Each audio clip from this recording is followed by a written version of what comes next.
Аз, смиреният и грешен Йоан, който не съм извършил никакво добро на земята. Когато дойдох тук в тази рилска пустиня, не намерих човек в нея, но само диви зверове и непроходими дебри, и поселих се в нея самин със зверовете, без да имам нито храна, нито покрив, но небето ми беше покров. Земята постеля и билките храна, но благият Бог, заради любовта към когото презрях всичко и претърпях глад и жажда, мраз и слънчев пек и телесна голота, съвсем не ме изостави, но като милосърден и чедолюбив баща, обилно задоволи всичките ми нужди. И какво да въздам на Господа за всичко, що ми даде? Много са Неговите благодеяния към мене, понеже погледна от светата си висота милосърдно на моето смирение и ми оказа помощ да претърпя всичко.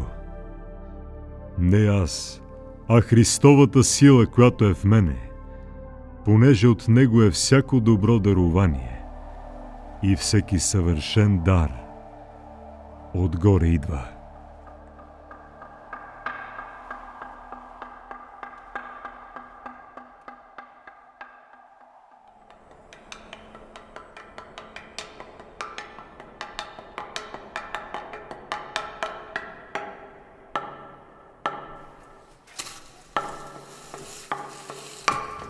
Покаяние, основание, прописание, умиления, образ утешения, духовного совершения, равно ангелно е житие Твое, бист преподобне.